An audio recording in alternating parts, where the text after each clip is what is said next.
Bueno, ¿por qué leer poesía? Bueno, leer poesía es una cosa que no puede imponerse, me parece, en principio. Si vos me preguntás por qué leer poesía en un aula, entonces sí, te podría contestar.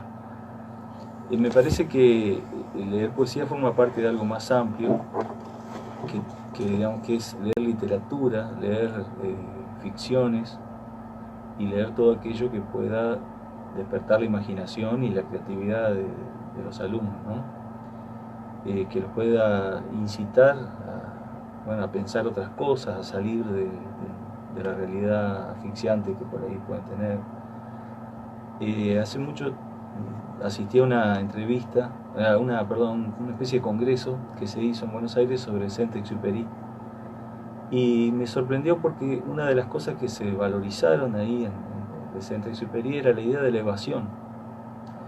Te explico, cuando yo era joven y estudiaba, la idea de una literatura de evasión era el peor pecado que puedes cometer. O sea, estábamos en un mundo todavía dominado por el pensamiento de Sartre y la idea de que el escritor tenía que ser un escritor comprometido, ¿no?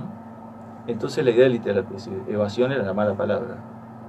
Y me llamó mucho la atención cuando, unos 20 años después, asisto a un congreso donde hay alguien que valora justamente la evasión, el poder salirse de esa realidad inmediata para poder ver, como veía Saint-Exupéry, ¿no?, desde el aire, el mundo, con una mirada, alejada, ¿no? La idea de la mirada alejada es un término de un antropólogo, de Lévi-Strauss. Escribió un libro que se llama así, La mirada alejada. Creo que la idea es que para poder pensar desde otro lugar las cosas que vivimos, para tener una visión distinta y creativa, es necesario alejarse al menos imaginariamente, porque en realidad... Que no quiere decir perder el compromiso de nada. No, en principio no necesariamente. Si yo escribo, yo puedo escribir de hecho una historia de época o filmar una película de época y estar hablando del presente, ¿no? O sea que eso está claro. Así que la idea de pero no toda literatura habla del presente, por más que esté hablando de... Y desde luego que sí, me parece que al menos está hablando del presente de quien la escribe, ¿no? Inevitablemente, porque vos no podés despegarte de lo que sos, de lo que tenés alrededor. Sí podés despegarte imaginariamente para poder salirte de lo que te ahoga, de lo que no te deja crear, de lo que no te deja entender, ¿no? Sí, me parece que lo más difícil de entender, lo hablábamos hace un rato acá fuera de la cámara, ¿no?, que lo más difícil de entender es el presente. Sí. Sí, por ahí la historia tiene la ventaja que con un suficiente tiempo y desde una distancia vos podés, o te parece que podés ver mejor lo que pasó y entenderlo. Así que esa idea de tomar distancia, la imaginación permite eso, la fantasía literaria, ¿no? Sea ficción, sea poesía. Hay dos cosas que las personas no van a dejar de hacer nunca, creo yo, y es contarse cuentos y cantar. O sea, no sé, vos que sos músico, ¿no? Sí, tal cual. ¿Qué sería de la vida sin música? Sería un error. La poesía, claro. Sí, y hoy los alumnos, por ejemplo, que en cuanto a esa imaginación, ¿cómo la llevan, por así decirlo?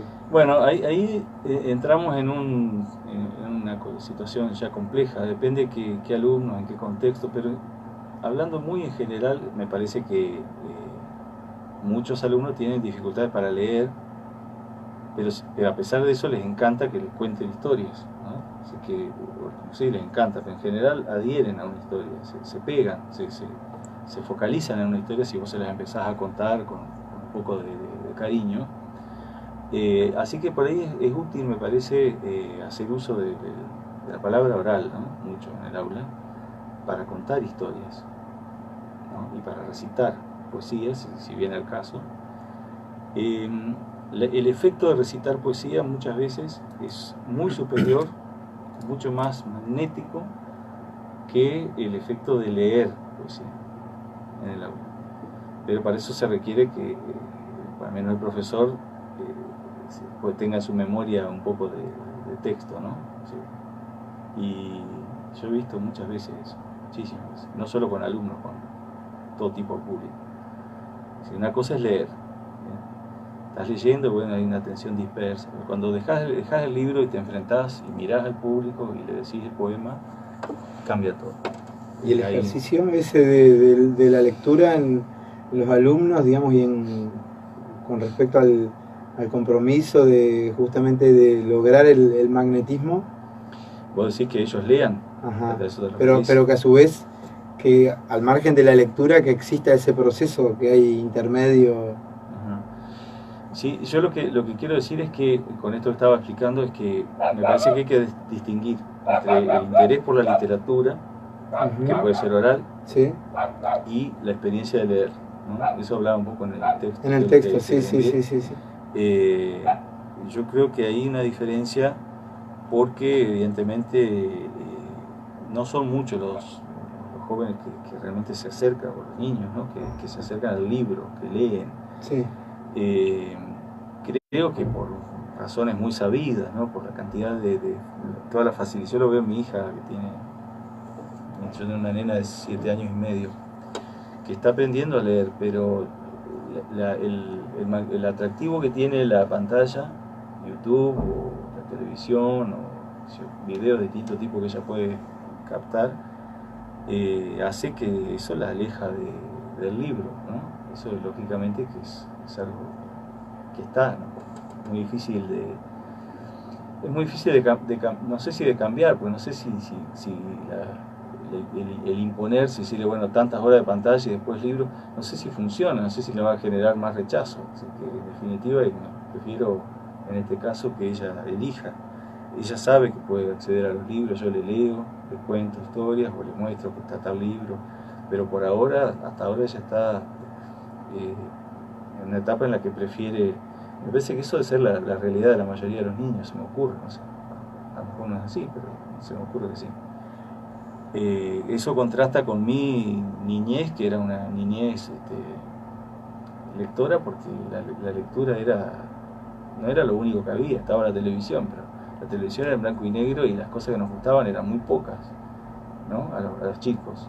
Había algunas series que seguíamos, algún dibujo animado, pero era a lo mejor 2 horas al día en total.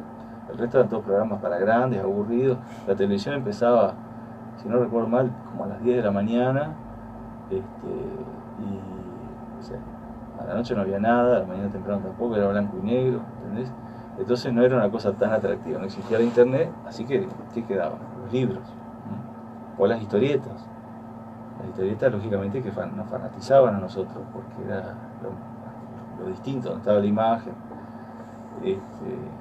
Pero yo leía mucho de chico, y creo que aprendí mucho con los libros, al punto de que cuando iba a la escuela, salvo matemáticas, lo demás casi no estudiaba, porque los libros te enseñan de todo, geografía, historia, todo eso, te familiarizás con todas esas cosas. Después, con una leidita ya enseguida, ¿no? Estudiaba en los recreos, porque no hacía falta, en casa no estudiaba, leía lo que a mí me gustaba, lo que me interesaba a mí. Bueno, ahora, recuperar eso no sé si es tan fácil. De todas maneras se publican más libros que nunca, ¿no? Si se siguen publicando más libros que antes, todo el mundo publica, se publica el escritor, pero también publica el que no tiene otra cosa mejor que hacer, me parece a mí. Si yo cada vez que voy a un lugar, o me invitan a algo, un encuentro de escritores, o qué sé yo, universitario, siempre hay alguna persona que en algún momento te acerca un libro, sin preguntarte siquiera si tenés interés en leerlo, y a veces me ha tocado gente que no te conoce, ¿entendés? Van bajando 5 tipos de una escalera que son los invitados al encuentro, y alguien que sale de la nada y te encaja un libro. O sea, es medio terrible, te da como, es hasta casi trágico, o sea, la desesperación por encontrar un lector de alguien que, bueno, que no sabés quién es, no te fue presentado, no te dice, mirá, quisiera charlar con vos, aunque sea, sino que...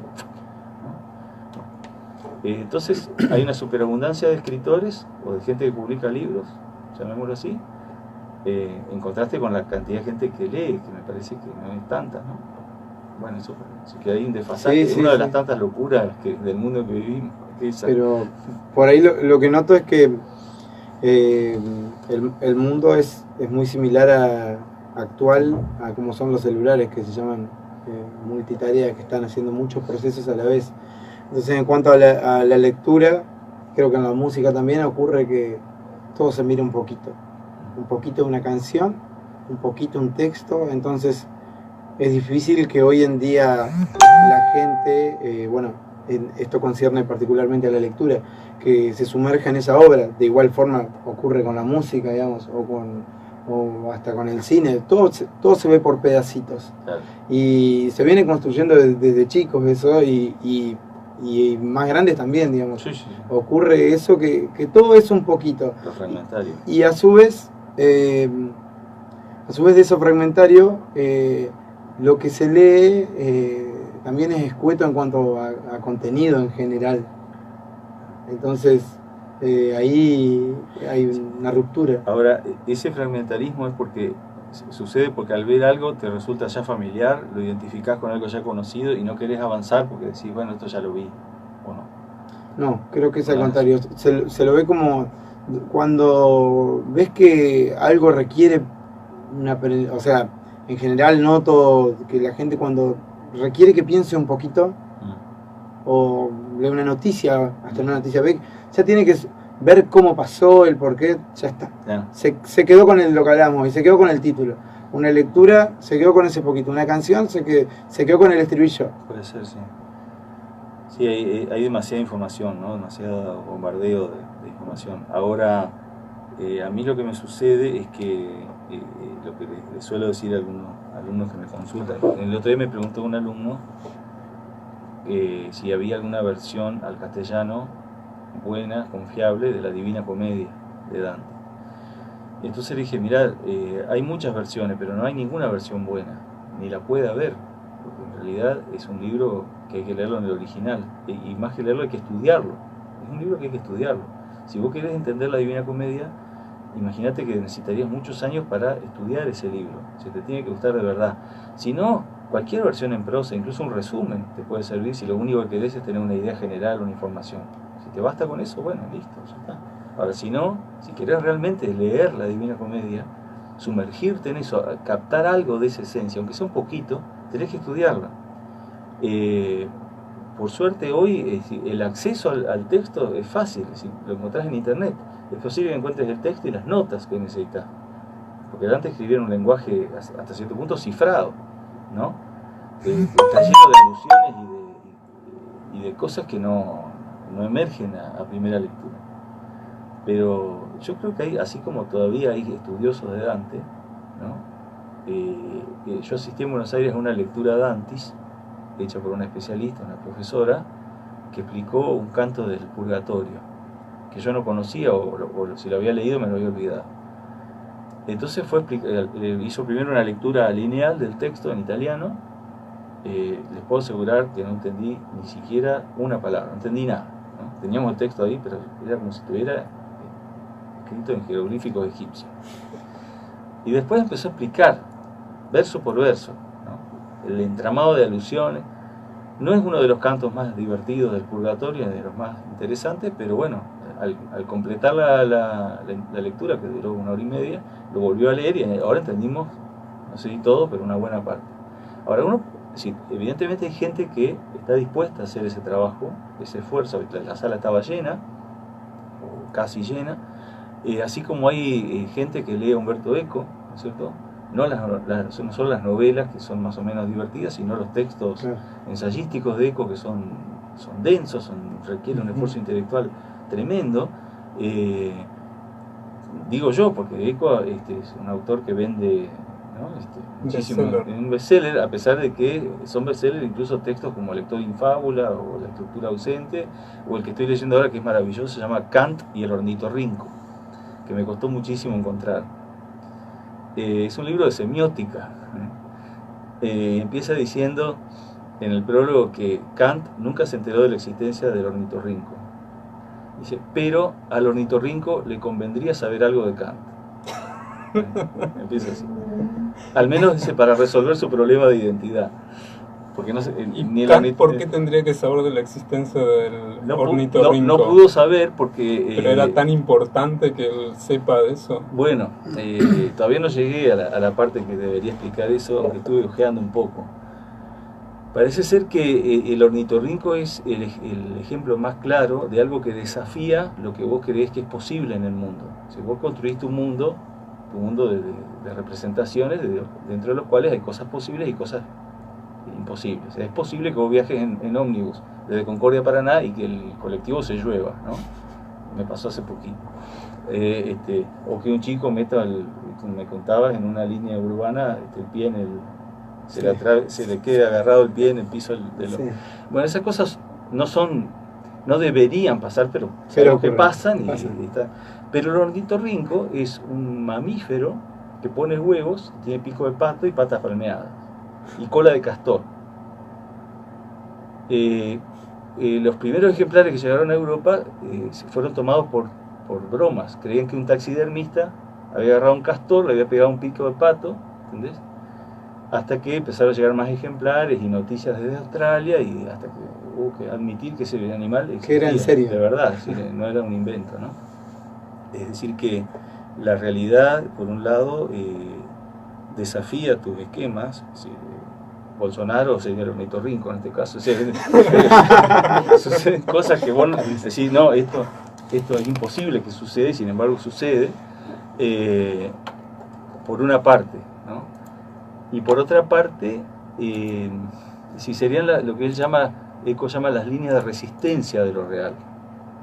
Si en general el mundo real se acomoda a nuestro pensamiento, porque nosotros mismos vamos construyendo nuestra representación de lo real y actuamos en consecuencia, hasta que suceden cosas que no deberían suceder o que no estaban dentro de ese mundo imaginado por nosotros, y eso desafía, digamos así, tu visión del mundo. Se genera una grieta, un quiebre en lo que vos creías que es posible. Desde ese punto de vista es muy interesante ver que la realidad es tan ficticia como la literatura. En todo caso, ficticia en el sentido de que cuestiona tus creencias, ¿no? Si nosotros vivimos pensando que sabemos cómo es el mundo, pero en realidad no sabemos, creemos que es así, ¿verdad? Así que eso fue un poco la idea, por eso Kant, ¿no? Así que basamos nuestra visión del mundo en los famosos a priori, eso, ¿no?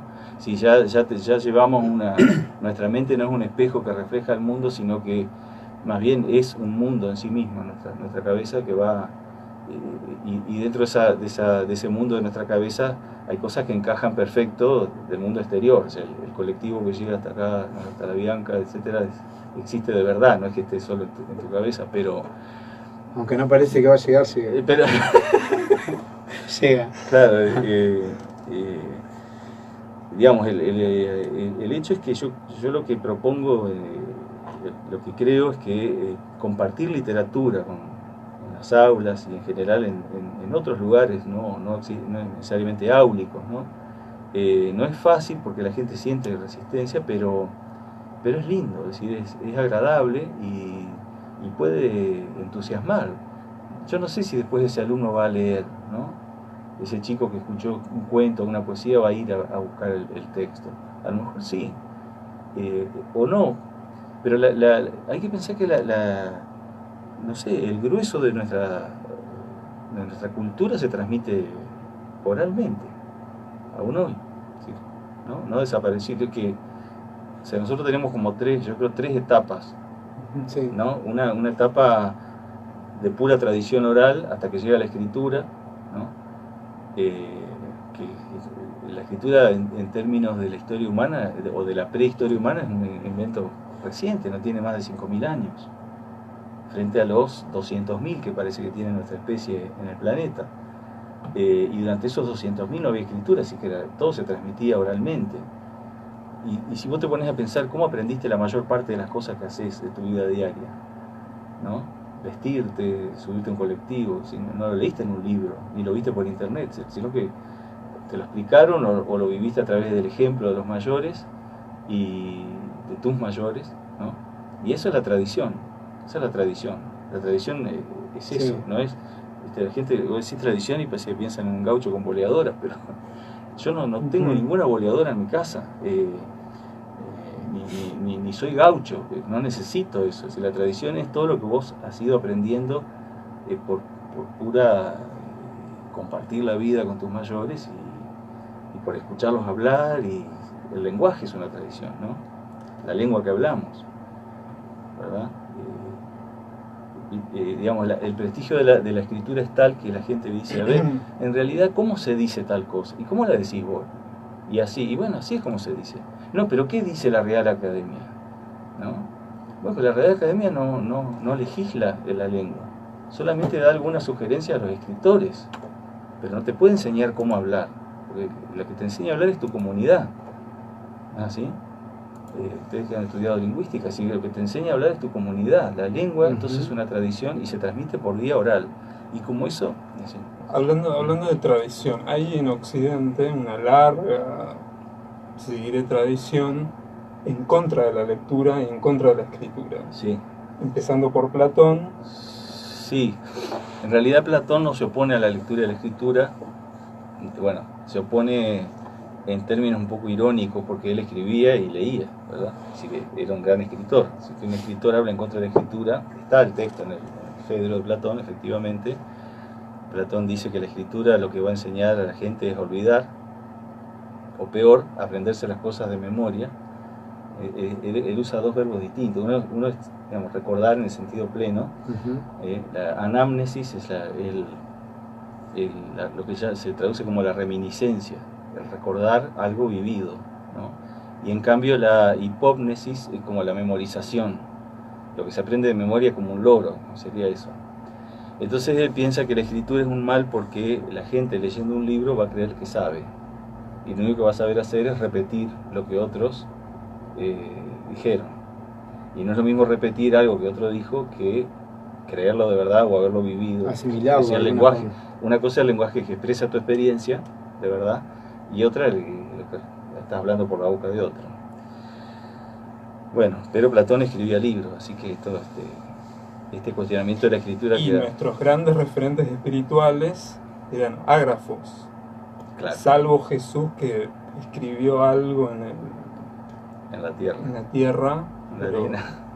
Y el viento lo borró. Sí. Sí, ¿qué habrá escrito? Hay dos, fíjate que los dos más grandes maestros como son Sócrates y Jesús, ¿no? Sócrates era un maestro oral, ¿no? Se supone que sabía leer y escribir porque cuando está en la cárcel él dice que está empezando a poner en verso las fábulas de Esopo como ejercicio para ocupar sus días de cárcel antes que le llegue la sentencia de muerte. A lo mejor la fábula lo que quiere hacer notar es que Sócrates sí sabía escribir, si no creamos que era un analfabeto. Y de Jesús lo único que se cuenta es ese episodio en el capítulo 8 de Juan, que dice que cuando estaba la mujer adúltera a punto de ser apedreada, Jesús se pone a escribir en la arena y no se sabe qué escribió. ¿No? Nadie se asomó a ver qué había escrito. La única cosa que escribió Jesús no la vamos a poder leer nunca. Pero por otro lado, es decir, que las palabras que se supone que Jesús dijo y que se supone que Sócrates dijo están registradas por la escritura. Y si no fuera así, bueno, no sé, es difícil pensar qué habría ocurrido, ¿no? Con esas palabras. Tal vez se las recordaría igual. Tal vez bueno, en la antigua Grecia estaban los rapsodas, sí, que se transmitieron la Ilíada y la Odisea no sé por cuánto tiempo, oralmente, porque no existía la tecnología. Claro. Sí, es verdad. De hecho, nosotros conservamos recuerdos o mitos muy antiguos que se van transmitiendo oralmente.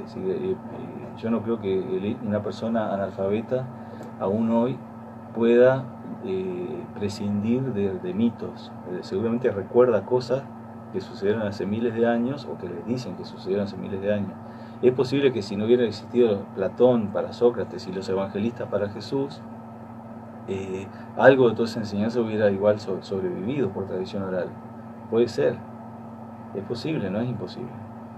Pero habría sido muy distinto. El hecho de tener el texto hace que continuamente vos vuelvas a la fuente.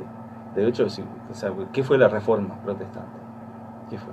Y un tipo se puso a leer de nuevo el Evangelio, para decirlo fácil, ¿no? Si no es tan sencillo, pero porque la Iglesia Católica siempre se basó más en la tradición oral que en la lectura de la Biblia. ¿verdad? Quizá esa es una explicación de por qué en los países protestantes hay mucha más tradición de lectura, se insiste mucho más en el texto, en la lectura, porque está ese hábito secular de leer la Biblia, mientras que en los países católicos la Biblia se lee mucho menos. Si vos hablas con una persona, yo tengo muchos amigos que son católicos, algunos sí leen la Biblia, pero muchos saben que existe nada más, pero no la han leído nunca. O lo único que saben es lo que han oído en los sermones, en las lecturas que se hacen en la iglesia, pero nunca se agarraron una Biblia y se pusieron a leer, ¿no?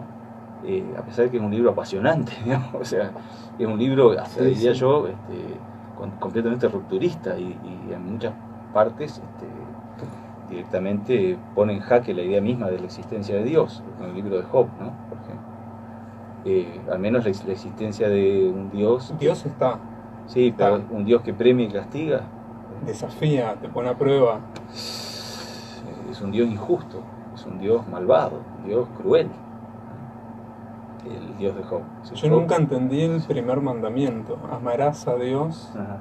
Por sobre todas las cosas. No se puede obligar a amar. Con respecto a lo que decías del... no se puede.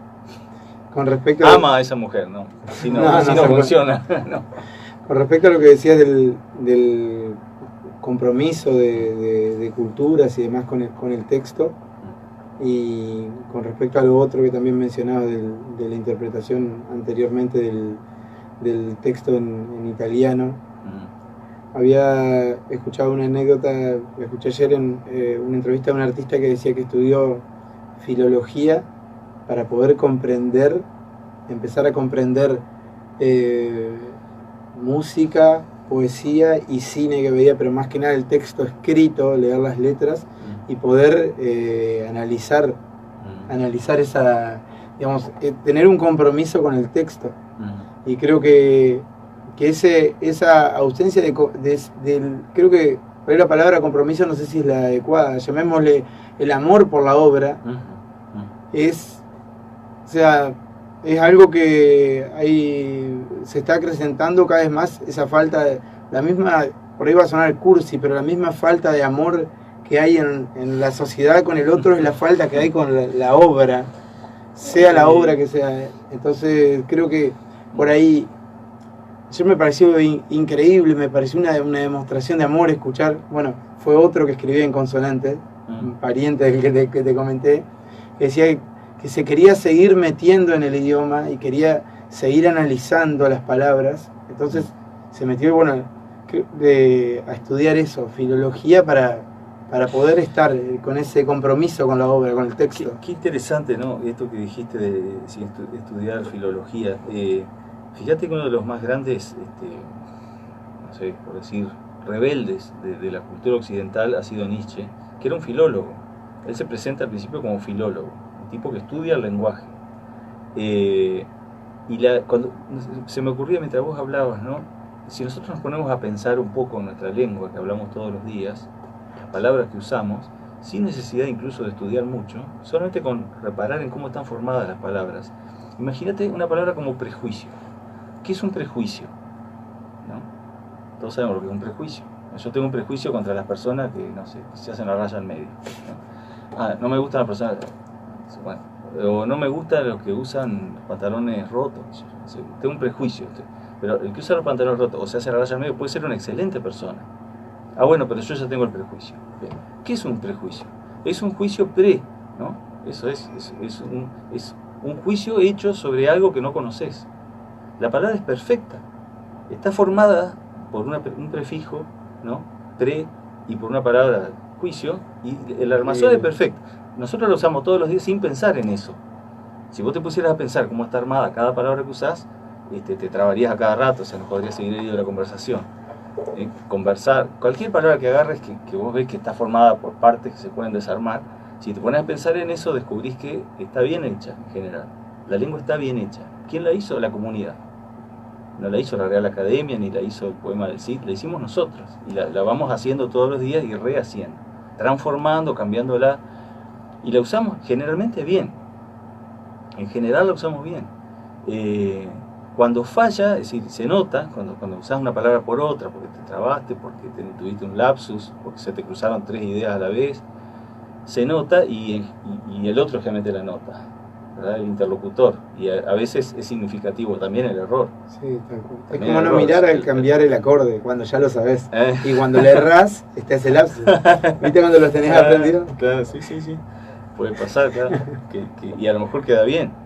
Claro, pero el otro por ahí lo nota, es lo mismo. Sí, el interlocutor va a notar que vos... Ahora, eso revela que la comunidad hablante, todos, somos creadores del lenguaje. Ahora, a los creadores del lenguaje, desde la más remota antigüedad se los llama poetas. El poeta es un creador del lenguaje, ¿verdad? Es un artista del lenguaje. Pero la comunidad hablante crea el lenguaje. De manera que la comunidad hablante en total, la masa, el conjunto de los hablantes, somos un poeta. No es que cada uno sea poeta, pero en total, porque vamos armando palabras, claro, vamos generando cosas, dicciones nuevas, inventamos formas nuevas de decir las cosas, y esa invención es poesía en el sentido que le daba por ahí Jacobson esta palabra, ¿no? Y también otros lingüistas han hablado de esto. Así que vos generás una expresión nueva para algo nuevo que no existía antes. Y bueno, eso nuevo que inventaste es una expresión, es una creación, una poesía. Poesía en ese sentido, ¿no? Amplio, ¿sí? Creación. Porque, digamos, el ornitorrinco te desafía, hay que inventarle un nombre. O sea, al principio ese animal no tenía nombre, ¿no? Creo que en inglés se llama platypus o algo así, que quiere decir pies palmeados. ¿Por qué el murciélago se llama así? Mur quiere decir ratón. Al principio se llamaba murciélago, es decir, ratón ciego. A mí eso me sorprende muchísimo, porque lo más sorprendente del murciélago no es que no vea, o que se crea que no ve, sino que tiene alas y vuela. La gente atendió, es decir, el creador del nombre atendió un detalle del murciélago que no es el más visible, el más sorprendente. Quizá por eufemismo, porque da miedo un bicho que vuela. Un ratón con alas te da miedo, porque eso es impactante, un murciélago, es un bicho rarísimo. O sea, que los pájaros vuelen, ¿no? Bien, pero un ratón que vuela, ¿no? O sea, es aterrador. Entonces, que de reparar en un detalle menor, como la supuesta ceguera del murciélago. Bueno, estoy dando ejemplos un poco sueltos, ¿no? Un poco desilvanados, pero la idea es que la tradición oral, la lengua oral, que es nuestra lengua materna, que es la lengua en la que va caminando nuestro pensamiento desde que se gestó en la infancia, y a través de la cual organizamos todo el mundo en que vivimos, bueno, es una creación poética colectiva. Que nadie puede decir que es ajeno a la poesía, porque vive inmerso en una construcción poética que es la lengua que habla. Y la idea de genio, la idea de genio, los románticos, esta cosa de un individuo. Bueno, yo creo que los genios existen en todos los... Si hay alguien de pronto tiene una capacidad superior al término medio para una cosa, ¿no? Unos para una cosa y otros para otra. La tendencia actual es decir que existen muchas inteligencias, ¿no? Es decir, una teoría en educación ya bastante estable, ya, ¿no? Bastante aceptada, que hay inteligencias múltiples, ¿verdad? Y yo creo que vivimos también en una multiculturalidad, ¿no? O sea, volviendo para un tema que quedó pendiente de hoy. Así que así como hay una persona que puede ser amante de la lectura de Dante o de Humberto Eco o de Homero, hay otras personas que se dedican a otras disciplinas y son fervorosos en esa disciplina, y entre ellos puede surgir alguien que tenga un don especial, no sé cómo decirte, una combinación genética que lo hace especialmente apto. Bueno, dicen que la palabra genio viene de gen, ¿no? Así que sería algo que está algo innato, ¿no? Baudelaire usó una vez una expresión muy curiosa, dijo que los poetas verdaderos tienen la experiencia innata. Una especie de contradicción en los términos. Se supone que experiencia es algo que adquirís, no puede ser innato. Bueno, la experiencia innata, porque gente muy joven, ¿no? Que capta fulgurantes relámpagos así de intuición y los plasma en una obra de arte, y decís, ¿cómo puede ser que a esa edad, ¿no? Eso sorprende mucho, ¿no? Contra gente así, muy joven Hay un cuento de Rubén Darío que leí hace poco para una charla que di, se llama La ninfa. El ambiente que captás enseguida cuando empezás a leer el cuento, y todo el cuento y el lenguaje que usas, todo se diría puramente francés. ¿Te parece que está ambientado en un chateau en Francia? ¿Sí?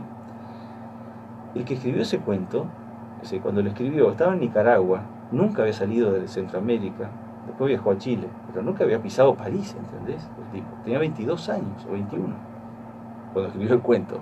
Si vos lo lees y este afrancesado, mirá, está renegando de sus raíces. No está renegando de nada. Había recreado con su pura imaginación, su pura fantasía verbal, y a partir de lecturas un poco fragmentarias o salpicadas de los franceses, un ambiente que es perfecto. Vos lo veis y decís, pero esto... bueno, no podés creerlo, ¿no? Sí. A esa edad y con esa precariedad. Es un tipo que fue a la escuela unos pocos años, ¿entendés? Que nació chapoteando en el barro. O sea, no era un pibe que nació en una casa, era huérfano, lo crió una tía.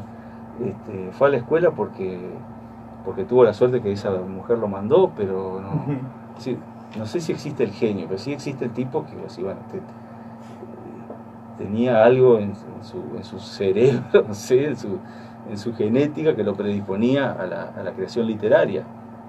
Porque si no, no te puedo explicar que con tan precaria formación y con tan pocos estímulos en su alrededor, los tipos cuando estudian la vida de Rubén Darío dicen, bueno, Nicaragua cuando nació Rubén Darío, Nicaragua no tenía literatura. El primer escritor nicaragüense es él, y es seguramente el poeta más importante de su época para Latinoamérica, y uno de los poetas más notables de esa época en el mundo. ¿De dónde salió? No sé, lees la vida de Eliot, el tipo que nació en una familia, ¿no? Me refiero a T.S. Eliot, ¿no? Una familia acomodada que le brindó toda la posibilidad de una buena educación. ¿Hasta qué punto es beneficioso o no? Vos decías, bueno, Nicaragua no tenía literatura. ¿Tener una tradición o no atrás? Claro, Nicaragua no tenía literatura, pero Rubén Darío sí leyó a todos los clásicos castellanos que tuvo a su disposición. Desde chiquito se los devoraba. ¿Sí? En su entorno a lo mejor no había poetas, pero sí tuvo algunos maestros y tenía sí una tradición y sabía leer, ¿no? Vaya si sabía leer. O sea, imagínate si con un poco de francés que sabía, él mismo cuenta que en esa época no sabía mucho francés, pero iba descifrando los textos y armó eso en su cabeza y lo escribió. Me parece que sin una tradición atrás es imposible que alguien de la nada saque algo. Sí, es muy notable un caso así y otro que conocemos de gente que con aparentemente pocos estímulos logra cosas muy originales. Quizá tenga algo que ver con la originalidad, ¿no? Con el desparpajo con el que él maneja esa tradición. No se siente atado. Si vos lo comparás con los españoles de la misma época, que vivían en una sociedad mucho más culturizada o escolarizada, quizás sí, ahí hay un influjo, ahí una coerción, ¿no? Por decirte, yo no puedo salirme tanto de lo que se debe y este otro en cambio que como era una especie de chico de la selva, ¿no? Que además era mestizo, ¿no es cierto? Hay una anécdota muy linda de Darío, no me acuerdo en cuál de las veces que lo invita un personaje así oficial, no sé si un presidente, porque fue bastante mimado por los jerarcas de Centroamérica, y entonces el tipo manda a una edecana que lo espera en la estación, y cuando lo ve a este loco ahí con la valijita, el tipo empieza a mirar para todos lados, y Darío se da cuenta que debe ser el que lo viene a buscar, pero no se fija en él, hasta que se acerca y le dice, no debo parecerme mucho a la persona que usted espera. No se esperaba un indio, se esperaba, no sé, otra cosa, y él era eso, ¿no? No tenía pinta de poeta. Bueno, después sí, con los años la fue adquiriendo, seguramente. No sé, me refiero a este personaje, lo tengo muy, muy cercano ahora porque estuve leyendo mucho sobre él y escribiendo. Hay también, no una tradición, pero como un destino en común de quienes se dedican a la poesía, a la filosofía, bueno, que ya lo inauguró Sócrates un poco, que es esta tensión con la sociedad que de alguna manera está como muy bien, si quieres, logrado, bien graficado en Zaratustra de Nietzsche. Un poco la soledad del o sea, alguien que se quiere dedicar a la poesía o lo que sea, al arte o a la... Se tiene que pelear con la enfrentar a sociedad. esto, digo. Bueno, eso va a depender mucho del ambiente que viva, pero pensaba cuando dijiste eso en una película bastante reciente que es El Ciudadano Ilustre, no sé si la han visto, con Oscar Martínez. Ahí está muy bien planteado, creo yo, por un lado el rechazo de la sociedad al escritor que quiere retratarla, porque el escritor va a querer ser sincero y decir su verdad. Entonces, como esa sociedad no quiere que el escritor diga la verdad, a nada le tiene tanto miedo como a la verdad, bueno, va a tratar de matarlo. Claro. Por un lado. Y por otro lado, el escritor que se siente orgulloso de ese lugar, de estar en ese papel de revolvedor de tripas y de posible víctima, pero a la vez espera el aplauso. Hay una contradicción insoluble. La película empieza con o sea, la película es tan fantástica, que empieza con un escritor argentino que gana el premio Nobel. O sea, algo que no va a ocurrir. O sea, si no lo ganó Borges, o sea, Se lo dieron ahora. ¿Cómo? Se lo dieron ahora. ¿A quién? A Borges. ¿El premio Nobel? ¿Cómo? Hicieron una ceremonia ¿Pero ya ahora en murió? Buenos Aires. Se lo dieron. O sea, no, póstumamente no se lo sabía. dieron. Es la cosa Porque más este año no se ridícula. entrega el Nobel. Ah, no se entrega. Este año no se entrega ¿Cuándo y fue? se lo dieron ¿Ahora hace poco? la semana pasada. Mirá. No sabía nada, mirá qué notable.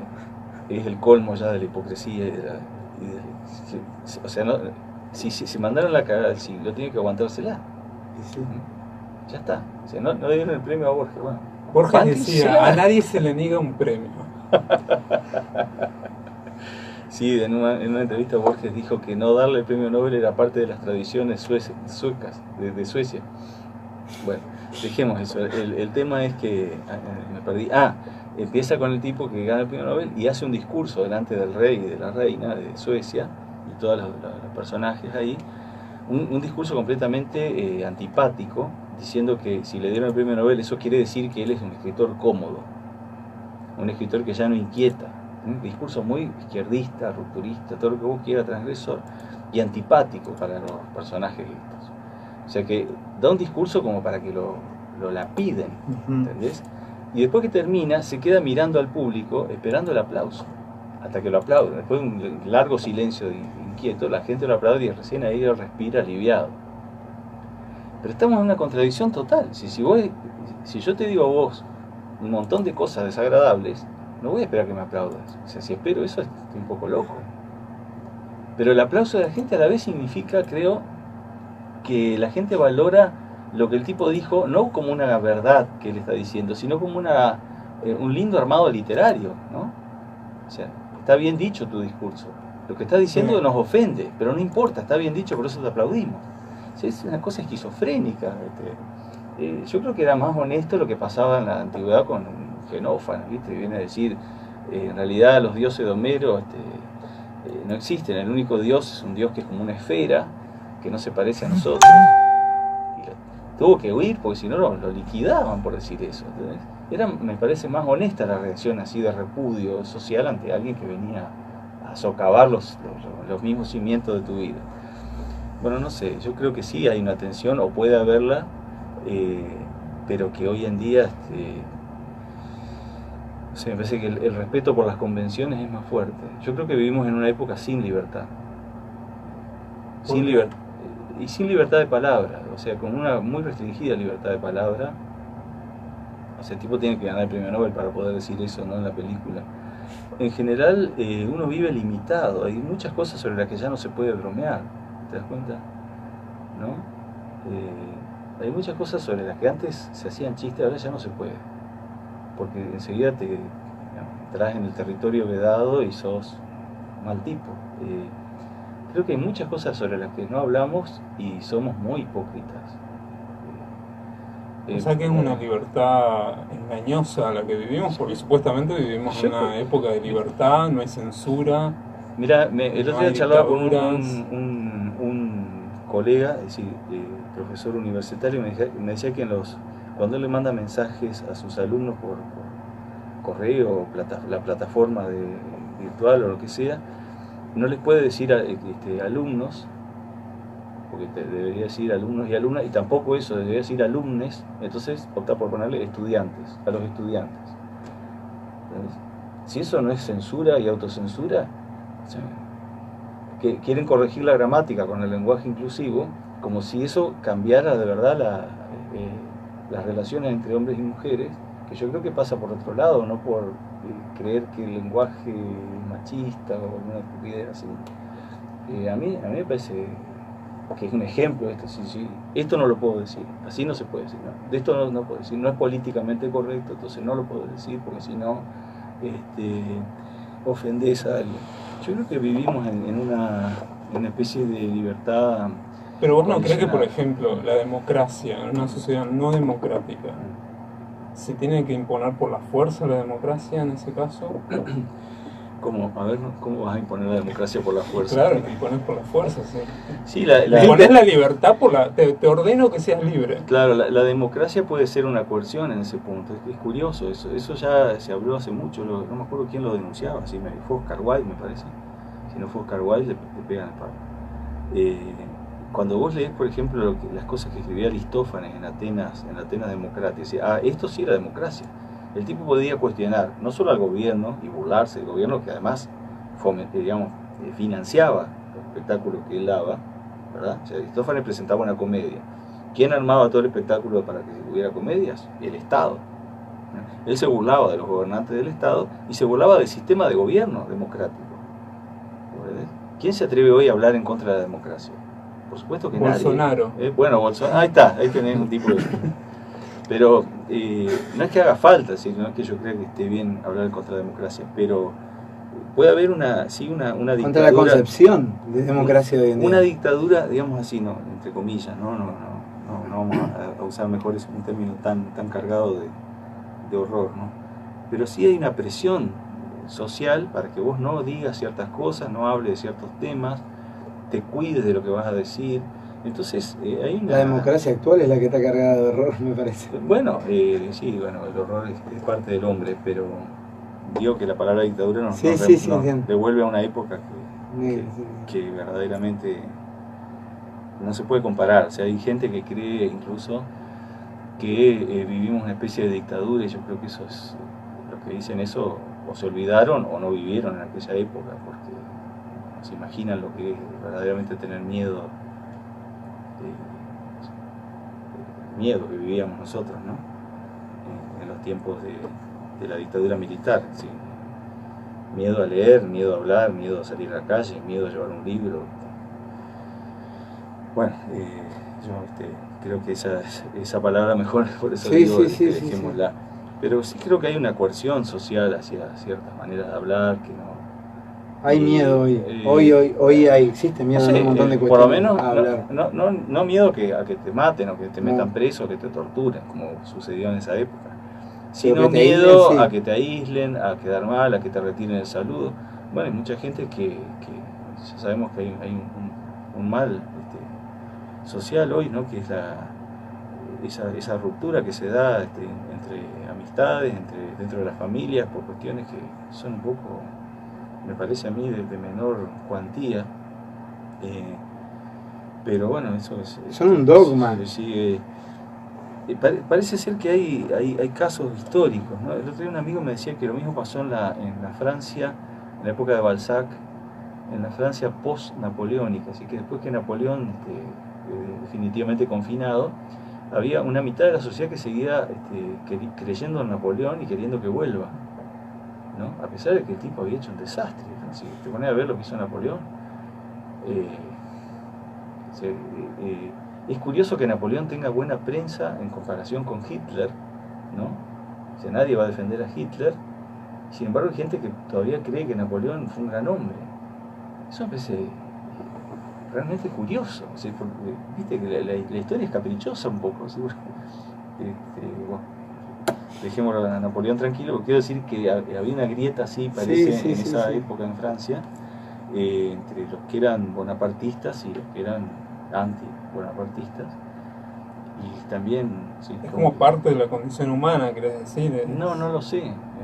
No, eso no sé, pero se ve que cada tanto sucede. Y la Argentina en eso tiene justamente una tradición, ¿no?, de fratricida. No se olviden que todo el siglo XIX en la Argentina es un siglo de guerras civiles, desde 1820 hasta fines del siglo. Permanente guerra civil, permanente guerra por cuestiones partidarias, ¿no? Los famosos unitarios y federales y todo eso. Así que tenemos una larga tradición de fratricidio y de intolerancia, profunda intolerancia por quien piensa diferente. Así que, bueno, nos fuimos un poco del tema que era la poesía y la lectura, ¿no? El tema original que habíamos planteado. Me parece, de todas maneras, que, para volver a aquello, que en medio de todas estas cosas que por ahí nos dividen, nos separan, nos aíslan o nos limitan, la ficción siempre ofrece ese camino distinto, ¿no? La ficción y la poesía. ¿Sí? Los usos no utilitarios del lenguaje. Cosello dice que el lenguaje en sí es la poesía, que el lenguaje puro, en estado puro, es poesía. Después lo vamos limitando para usos prácticos. Dice. Cuando el lenguaje nace es poesía, es creación poética, pero después lo vamos limitando para hacer un uso práctico, para decir las cosas que necesitamos mientras que acompañan la acción, o para relatar algo, o para ganar un concurso universitario o una campaña electoral, que esos serían ejemplos degradados de ese arte del lenguaje. Pero la poesía también no. Vos hablabas de la grieta, el conflicto también no echó su granito en eso, no fue parte de... Si no, parece como que es algo impoluto, algo así medio... No digo que sea impoluto, sí que Tengamos en cuenta, el siglo XIX los políticos que teníamos eran poetas en Argentina. Sí, la mayoría sí, o eran poetas o escritores en prosa, pero sí. Yo diría al revés, que los escritores que teníamos eran políticos, porque no todos los políticos, o sea, no conozco la poesía de Urquiza, por ejemplo, o de López Jordán, o sea, no la conozco. No estoy ironizando por herirte, pero quiero decir que había muchos políticos que no escribían, pero sí que todos los escritores hacían política con la literatura, eso sí, ¿verdad? Sí, Martín Fierro es un libro, un panfleto, está concebido como un panfleto. Lo que pasa es que la verdadera poesía aparece cuando el panfleto se le va de las manos al autor y escribe algo mucho más interesante que un panfleto o que una denuncia, ¿no? Para no ser peyorativo, ¿no? Por usar un término despectivo como panfleto, una denuncia. Lo que Hernández quiso hacer fue una denuncia contra las levas indiscriminadas que se hacían en la campaña, y mandando gente, gauchos que eran, o hombres de campo que eran padres de familia, mandándolos a la guerra con el indio, sin consideración alguna, sin mirar si tenían hijos. La primera motivación, según parece, fue esa, ¿no? De hecho, eso está muy presente en el poema. Pero el poema excede, Martín Fierro es un poema que excede en mucho la circunstancia concreta que le dio origen.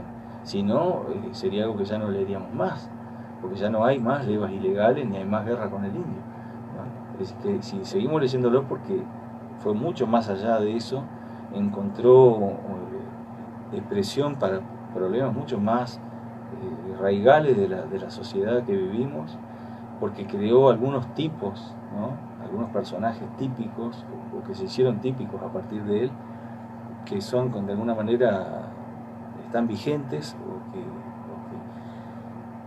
o que son imborrables en la memoria de quien alguna vez leyó el poema, o al menos lo oyó decir, ¿no? Y porque además mucho de esa expresión poética que está allí se volvió tradicional, se volvió materia universal, de refranes, de cosas que la gente dice, a veces sin saber de dónde la sacó, ¿no? qué sé yo, no sé, yo creo que la riqueza de un poema como el Martín Fierro, ¿no? Para dar un ejemplo de poesía popular, auténticamente popular y auténticamente poesía, yo creo que es muy lindo y muy útil leer en las escuelas una cosa como esa. A veces se dice, bueno, pero los chicos ya están muy alejados de esa realidad, ya no saben lo que es agarrar una vaca, claro, salvo los que viven en el campo. Yo leí a Martín Fierro en zona así semi-rural, ¿no? O rural. Era maravilloso leer eso, porque los chicos me lo explicaban a mí, claro. Muchísimas cosas yo no entendía, ellos las captaban al vuelo, las veían. Había escenas que los hacían reír mucho porque me daba cuenta de que no tenían que imaginar, sí, eran sus vivencias. Eran cosas que habían visto alguna vez o que se representaban muy fácilmente, con mucho más precisión y claridad que la que puede hacerlo una persona de la ciudad. Pero aún así, no importa eso, si también podés leer historias de viajes en el Pacífico o lo que sea, a ver si Moby Dick, ¿no es cierto? No necesitas haber estado a bordo de un ballenero para que te guste Moby Dick, me parece. Si fuera así no podríamos leer nada que no esté relacionado con nuestra... ¿no? Hay un discurso que dice eso, que en la pedagogía hay que dar lo que hay en el contexto. Bueno, creo que es un error garrafal, un error irreparable. El otro día hablábamos de esto con un amigo que es profesor de filosofía y está casado con una mujer que da literatura, ¿no? Entonces contó que su esposa en una época trabajaba en una escuela rural con chicos que viajaban a caballo para asistir a la escuela y ella les dio a leer Sófocles. Entonces le dice, ¿qué vamos a leer? ¿Edipo Rey o, no sé, Vaqueros y Trenzas? ¿No? Es una novela escrita por una escritora rosarina que habla de un entorno así familiar para los chicos, o sea, ¿no? Vaqueros y Trenzas eran muchachos, adolescentes que tenían conflictos típicos de los adolescentes. Sí, eso o Edipo Rey, que serían los dos extremos, ¿no? Lo uno, sí, la realidad cotidiana, que te podés reconocer muy fácilmente, y lo otro, una historia muy antigua. ¿Cuál es más atractiva? Y yo creo que Edipo Rey, lógicamente, y mucho más interesante y mucho más despertadora de conciencias. O sea, el conflicto de Edipo Rey, según Freud, está anclado en nuestro inconsciente. Lo otro es sobre nada, lo otro es fácil, es lo que podés reconocer fácilmente, pero está ahí en la superficie nada más. Es difícil, no digo no leí Vaqueros y Trenzas, a lo mejor es excelente y a lo mejor cala tan hondo como Edipo Rey. Es un prejuicio, claro. Voy a que, sí, por ese título y porque lo poco que sé de la novela, está ambientada en el mismo entorno de los estudiantes, o sea, sucede en su misma ciudad, menciona lugares. ¿Qué no les va a agregar ese? La objeción que se puede hacer es, bueno, pero los que asistían a la tragedia griega también sentían que la tragedia hablaba de su entorno inmediato. Bueno, la respuesta es que no es así. ¿Sí? Los tipos que iban a ver las tragedias de Sófocles estaban muy lejos de la época. El tipo pertenecía al mito, de una época tan antigua que no había ni fechas ni nada. Y lo que sucedía en la historia de Edipo era inverosímil en términos estrictos, no era realismo, ¿no es cierto? No era un realismo. Es cierto que ellos creían en la adivinación. Ahora, ¿el realismo existe? Pero, ¿cómo? ¿El realismo existe? No sé. Y sí, existe, al menos en las intenciones, ¿no? ¿Por qué haces esa pregunta? Me interesa saber. No, porque dijiste, ¿cómo era que habías dicho? Que no era realista. O sea, que quiere decir que existe el realismo. Sí, queda implicado, ¿no? Me parece que al menos en la intención de quien escribe existe el realismo. Si vos crees que sos realista, si estás pintando lo que estás viendo, lo que vos crees que es real. Entonces, ¿es subjetivo lo real?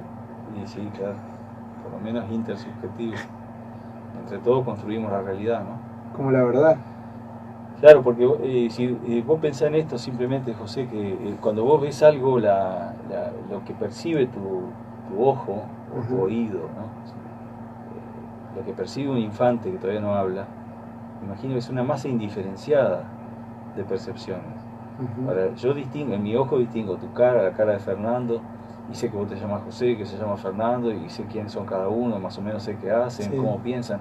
Así que todo eso que hace que los rostros de ustedes me digan algo, ¿verdad? Es una construcción que se ha hecho en el intercambio, en la familiaridad, lo que sea, y no es un dato inmediato, puro y libre de toda representación y de todo prejuicio, ¿no? Está todo amalgamado, así que lo que cada uno de nosotros ve, pensemos simplemente que es... pero espera, ¿el ornitorrinco existe? Parece que sí. Sí, que tenemos ese problema. Claro, la realidad te choca, te desafía y te obliga a recomponer. Es decir, desde el punto de vista estrictamente realista, el ornitorrinco no debería existir. Esa es la tesis, ¿no? Porque el escritor realista solo habla de lo que existe, ¿no? Y el ornitorrinco, bueno, hasta que se tuvo que aceptar su existencia, no existía, ¿verdad? Ahora, viste que la física está hablando de la materia oscura. Si se han oído eso, es una cosa que te vuela la cabeza, ¿no? La astrofísica. Descubrieron que el universo está formado en un 90%, algo así, por materia y energía oscuras, ¿no? Que atraviesa la otra materia, la materia convencional que conocemos, ¿cierto? Esto está hecho de materia, yo estoy hecho de materia, vos también. Pero a lo mejor estamos atravesados por la materia oscura y no la podemos ver, no la percibimos. A lo mejor acá alrededor nuestro hay un montón de materia oscura, pero no la vemos, no la oímos, no se puede captar con ningún instrumento conocido por el hombre. Bueno, pero tomamos conciencia por el lenguaje. Claro, pero escúchame, yo algo que yo no puedo ver, que no puedo tocar, que no puedo nada, no lo puedo medir, no lo puedo captar ni con un radiotelescopio, ni con ningún instrumento, y sin embargo tengo que aceptar que existe, porque si no los astrofísicos tienen que demoler... Es como la fe. La teoría... No, fíjate que no. ¿Por qué? Porque ellos dicen que se basan que tienen pruebas matemáticas. Claro, no entiendo, sí, pero digamos, matemáticas. Claro, entiendo que esto es ciencia, pero en un punto se parece a la fe. Se parece, es decir, la forma en que yo lo tengo que aceptar es como si fuera un dogma, porque yo no puedo acceder a toda la demostración matemática. Una verdad revelada la que te bajaron. 20 años en una universidad, ¿no es cierto?, aprender matemática y llegar para poder comprender la demostración.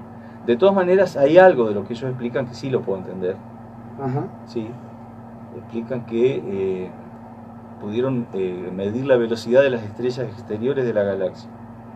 O sea, todas las estrellas de la galaxia gira sobre sí misma en torno al centro de la galaxia. ¿Viste? Como una espiral. Ajá. Bueno, sí, un agujero negro, ¿no? ¿Ah, sí? Bueno, eso ya, ¿ves? No lo sabía. Pero bueno, ahí todo gira alrededor del centro de la galaxia. Que tiene una gravedad tan fuerte que todo lo hace. Bueno, el asunto era que ellos explican que si las estrellas... Pero nadie lo vio. Ah, no, claro. O sea, eso es no se puede ver, si es un agujero negro es invisible. Pero es como la búsqueda del pensamiento impensable, digamos. Hace poco escuché decir que Einstein había negado la existencia de los agujeros negros y que hizo todo lo posible por demostrar su imposibilidad, pero falló en eso. O sea, parece que sí existen los agujeros negros. Bueno, el asunto es que las estrellas exteriores tenían que girar a cierta velocidad, según la teoría de Newton, y aún con la corrección de Einstein, igual, no importa, tenían que girar más rápido las de afuera que las de adentro. Del mismo modo que en el sistema solar, los planetas internos giran más al revés, más rápido los de adentro, me equivoqué. Más rápido los de adentro y más lentas las de afuera. Cuando miden la velocidad ven que las estrellas exteriores giran tan rápido como las internas. No puede ser, esto no puede ser. Es imposible. Ese es el ornitorrinco de los astrónomos. Peor, mucho peor. ¿Todos en la vida no tenemos algún ornitorrinco? Esa es la pregunta. Sí, podría ser, ¿no? Lo que pasa es que ante la imposibilidad de entender lo que pasaba, tuvieron que formular una teoría. Así nació la teoría de la materia oscura. Que es una fantasía para uno. Y sí, pero ellos dicen que la pueden probar matemáticamente. Es lógico, como vos no accedes a la demostración, estás en la misma situación que alguien que diga que que un hombre caminó por arriba del agua, ¿no es cierto? O agarró un pedazo de pan, desde ahí. o agarró un pedazo de pan con 2 panes y 2 pescados, dio de comer a 5.000 personas, ¿sí? Y vos lo crees, porque si sos creyente lo crees porque lo dice la Biblia. En este caso lo creo porque lo dice un libro de divulgación de física, ni siquiera un libro de física, solo de divulgación, de alguien que escribe para los legos, ¿no es cierto? Que no, libre de números, ¿no? Es un libro sin matemática para explicar algo que es pura matemática, se supone. Así que ahí sí, la fe entra en un punto, en el hecho de que yo le tengo confianza, porque además, después de leer ese libro, hablé con personas que han estudiado física, que saben algo de matemática, y me dicen, sí, mira, no es pura fantasía. Bueno, lo de la tierra plana, escuchás, están los tipos, el otro día conversaba con un tipo de la tierra plana y sinceramente, o sea, al principio lo había escuchado como algo vago, así. El tema es que me estuvo hablando una hora dándome pruebas y hablando de números y demás y conceptos. Sinceramente que no pude, ni siquiera pude intentar refutar porque y hasta qué pasaría, cómo es, por qué, todo, increíble. Pero ahí, bueno, ahí chocas con el concepto de comunidad científica, ¿no? Está la comunidad científica que avala o no una determinada idea. Ahora, no deja de ser cierto que en la historia la comunidad científica se equivocó muchas veces. ¿Son la Real Academia Española, la comunidad científica? No, es mucho más que eso, porque se supone que hay demostraciones matemáticas que alguien puede supervisar. ¿Sí? Claro. A nadie se le prohíbe estudiar matemáticas, ¿no? No está prohibido, si cualquiera puede estudiar matemáticas, ¿verdad? Es cierto. Y en teoría lo que ellos dicen está todo probado con números, y vos podrías agarrar y sentarte, estudiar 20 años, lo que necesites, hasta comprender eso, por lo tanto es público. Lo mismo que las leyes, ¿verdad? Las leyes de la nación, de la provincia y del municipio. O sea, yo no puedo argumentar que no conozco la ley. ¿Se dan cuenta? ¿Y quién conoce todas las leyes? Bueno, estamos en una situación así, un poco. La ley es peor, porque la materia oscura puede existir o no y mi vida va a ser igual. En cambio, si yo violo una ley por ignorancia, no puedo decir, yo no sabía que existía esa ley. Es que está en la ley, que por más que vos la ignores, ¿seguro? No es argumento para... No es argumento, la ignorancia de la ley no es argumento de defensa. Eso es tremendo. Si viviéramos pensando esas cosas, la vida sería, las pesadillas que tendríamos de noche serían mucho peores, ¿no? Ahí la ignorancia está penada. Sí, claro. Ahí se pena la ignorancia, ¿verdad? Y al menos, no sé si se pena, pero no es argumento, no podés usarla como argumento. Y no, porque se cae todo. Bueno, pero en un punto es lo mismo. Sistema, no hay sistema. Que no es argumento, en un punto es se pena. Hace poco resulta que yo pago, esto es ridículo lo que voy a contar, pago una multa mensual por no tener arreglada mi vereda. Yo vivo en el barrio Nebel y es todavía semi-urbano, no sé, si todo alrededor son baldíos, la calle es de tierra, no tiene cordón cuneta, cuando llueve es un barrial, están destruidas las calles y todo, y alrededor mío, todo el barrio, no hay nadie que tenga la vereda de material. Todas las veredas son de pasto, son como la mía, suyo nomás. Algunas incluso están un poco peores que la mía, que yo, bueno, no por defenderme. Entonces voy a hablar con la municipalidad a quejarme porque me cobran una multa que me parece que es injusta, porque tengo otros vecinos que no pagan la multa. ¿Sí? Hablé con otros que no la pagan. Es poco igual, ¿no? Entonces me dice el hombre, no, pero todas las veredas tienen que ser de material. Bueno, pero en mi barrio nadie tiene vereda de material. No puede ser. Me dice. ¿Cómo que no puede ser? Yo vivo ahí. No puede ser. Tienen que tener todos vereda de material. Bueno, pues no. De hecho no la tienen. Si recorre todo el barrio, habrá una vereda de material cada 100 que no tienen vereda. Qué bárbaro. Pero él me aseguraba que sí. Si él sentado en su escritorio, conocía mi barrio mejor que yo, que vivo ahí y lo veo todos los días. Y bueno, ante eso, él me dice, bueno, como sea, en la ordenanza dice, ¿cierto? Yo no puedo desconocer la ordenanza municipal que ordena tener la vereda de tal forma. ¿Comprendés? Son las irracionalidades que sostienen la razón. Aunque nadie lo haga, imaginemos que nadie en la ciudad arreglara su vereda. De hecho, incluso las veredas del centro, muchas, están bastante mal, bastante deterioradas. No sé si todos pagarán multa o no pagarán multa. Pero o son injusticias que sostienen la ley. Sí, o en todo caso, la injusticia está en que si alguien tiene la vereda en mal estado, que pague la multa, porque la paguen todos los que tienen la vereda en mal estado. Por supuesto. Todos. Y si no, que no la pague nadie. Y si no, no es ley. Pero bueno, el problema es que acá se ve que algunos no se dieron cuenta, o vaya a saber. Es que la ley no existe, existe la arbitrariedad. Bueno, pero en este caso... Algunas más consensuadas que otras. Digamos, desde el punto de vista formal sí, porque está la ordenanza. La ordenanza existe y yo no puedo argumentar que no la conozco. Si por las dudas él me dio una copia además de la ordenanza. En eso fue muy, ¿cómo se dice? Servicial, digamos, muy gaucho, ¿no? Me dio una copia y me dice, bueno, si no sabes, acá está. Y ahí dice efectivamente que la vereda tiene que estar hecha de material, de ladrillo, baldosa. Ahora, el hecho de que nadie la cumpla, yo creo que hay muchas leyes que no se cumplen. No sé si se acuerdan que hay una ley de Alfonsín de trasladar la capital a Viedma. ¿Está vigente la ley? Y no sé si la derogaron. Me parece que ni se molestaron en derogarla. Es decir, que bueno, a lo mejor la derogaron, yo no me enteré. Pero quiero decir que... Como lo de Borges. Sí, lo de Borges no me enteré.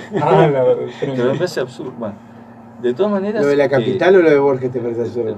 No, lo de Borges. Lo de la capital hubiera estado bien. Me había encantado que la capital fuera bien. Nos queda muy lejos. Mejor hubiera sido Paraná, ¿no? Que ya fue capital. Más allá de eso, digo que el realismo es una... El realismo viene a ser un conjunto de... Bueno, Borges lo define así, ¿no? Un conjunto de convenciones literarias. El realismo en literatura es un género tan convencional como cualquier otro, como la ciencia ficción. Si vos escribís ciencia ficción, lo que vos escribas, por más fantástico que sea, tiene que tener por algún lado alguna apariencia, ¿no? de fundamento científico. Si no, no es ciencia ficción, pasa a ser otro género. Y en el realismo es así. Ahora, ¿quién es un escritor realista? Borges, bueno, ustedes saben que se burlaba mucho del realismo y lo atacó de todas las formas posibles.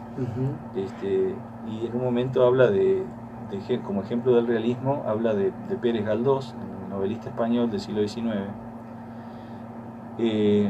Pero me parece que es en parte por lo menos un prejuicio de Borges, porque cuando vos te acercás a la obra de Pérez Galdós, ves que al lado de novelas bastante realistas, hay otras, hay una que se llama El amigo manso, que empieza así, empieza con esta frase: yo no existo, soy un ente de ficción. El personaje empieza hablando así, presentándose ante el público. Me creó un pobre hombre que no tiene mejor idea que dedicar su tiempo a escribir novelas. Me está creando, mejor dicho, en este mismo momento. ¿Eso es realismo? Uno diría que no. Eso parece socavar las bases mismas del realismo, porque el realismo se basa en la convención de que el escritor se vuelve invisible a los ojos del lector. El lector tiene la ilusión de que lo que está leyendo es como una crónica escrita, no se sabe por quién, ¿no? Por un escritor que no aparece nunca, que no se nombra, que no se muestra como tal, y que es como si fuera un espejo que capta la realidad tal cual es, entre comillas. Esa sería como se dice, el concepto de realismo. Entonces, en ese sentido, el realismo sí existe, es un género literario, o un conjunto de convenciones literarias, ¿no? Se diría. Fernando, no sé si respondí a la pregunta. No, bien. Sí, respondí.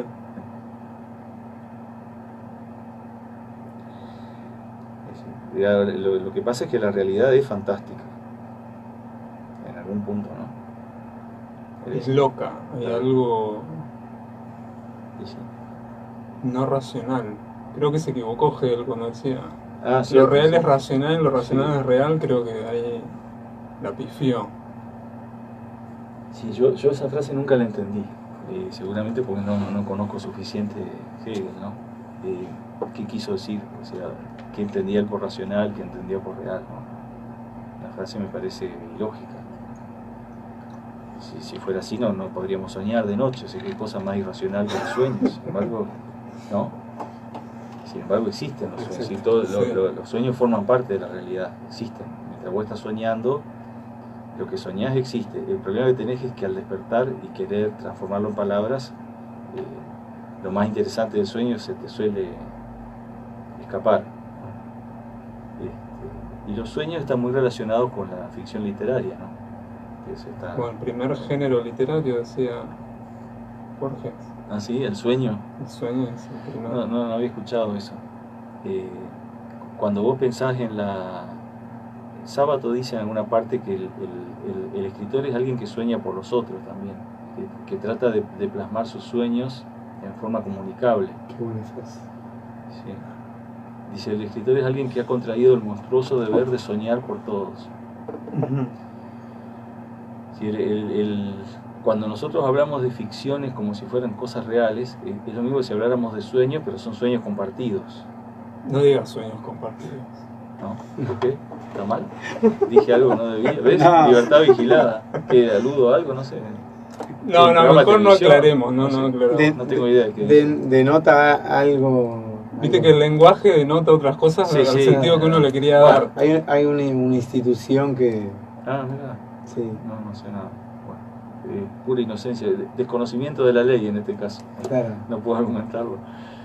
Claro, la cuestión es que si nosotros nos ponemos a hablar acá de Viaje a las Estrellas, no sé si a ustedes les gusta Viaje a las Estrellas, yo veía la vieja versión, me enteré hace poco que fue filmada en el 66 la primera ¿cómo se llama? Temporada de Viaje. Podemos hablar, yo estaba hablando de hecho con una prima mía que era fanática y sigue siendo, del señor Spock y del Capitán Kirk y todos esos personajes, como si fueran amigos nuestros, ¿no? Estamos hablando pero no existen, o sea, de hecho todos sabemos, no estamos locos, sabemos que no existen.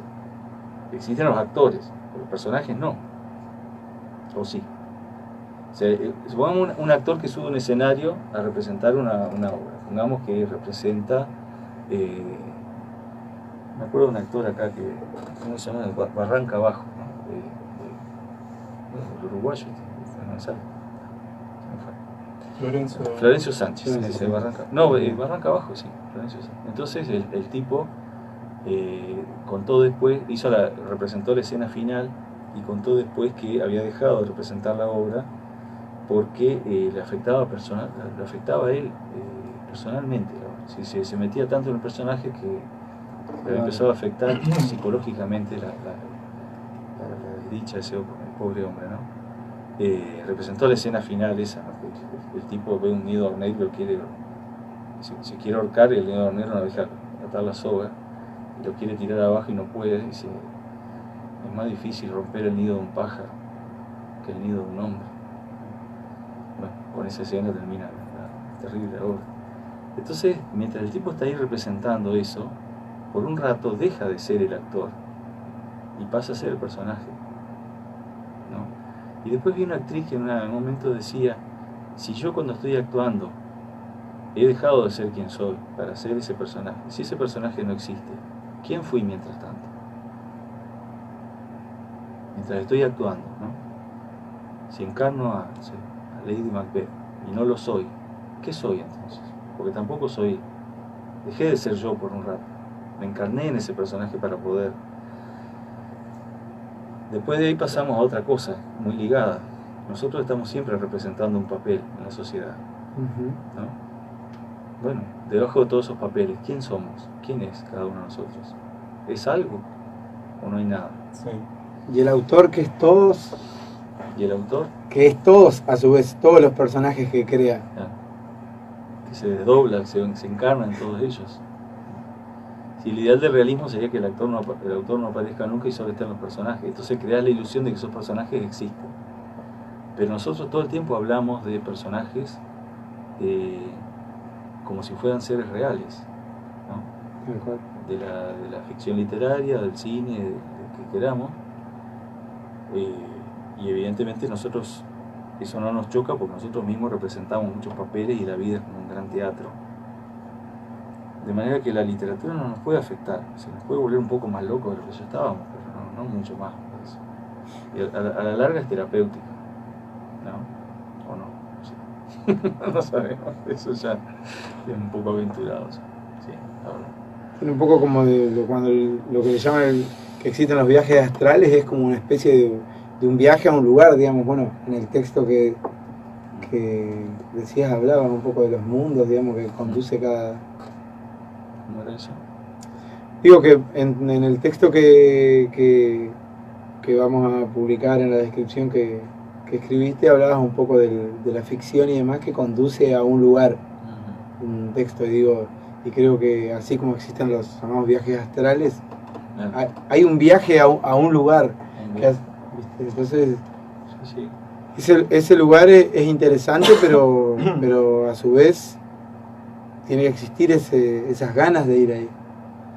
Es interesante y es inquietante. De alguna forma te descoloca. Sí.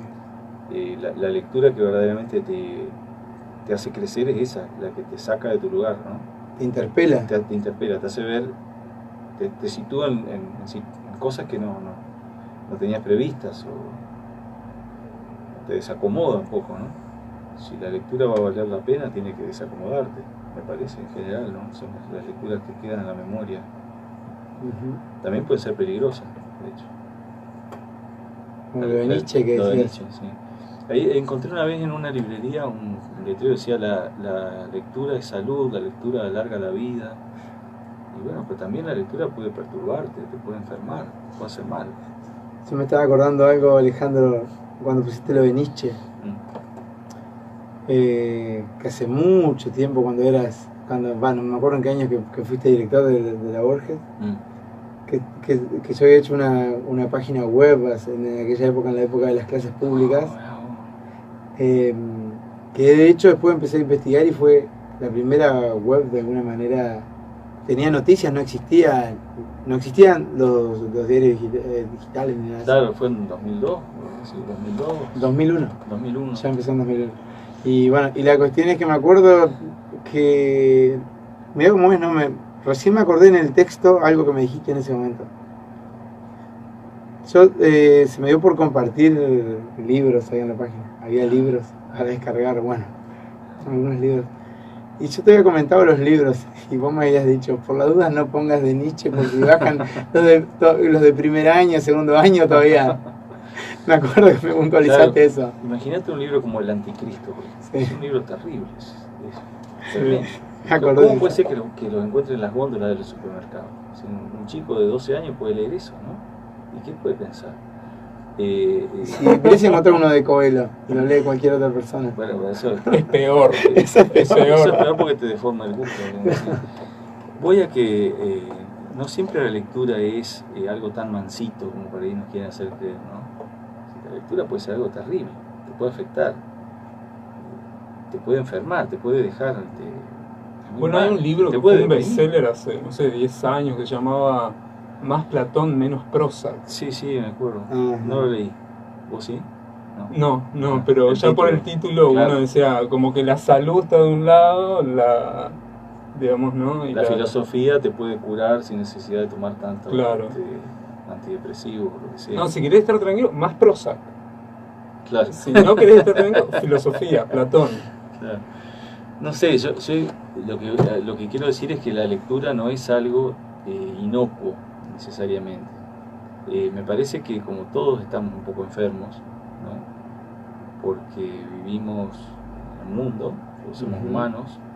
El hombre, dijo Nietzsche y repitió Unamuno, es un animal enfermo, ¿no?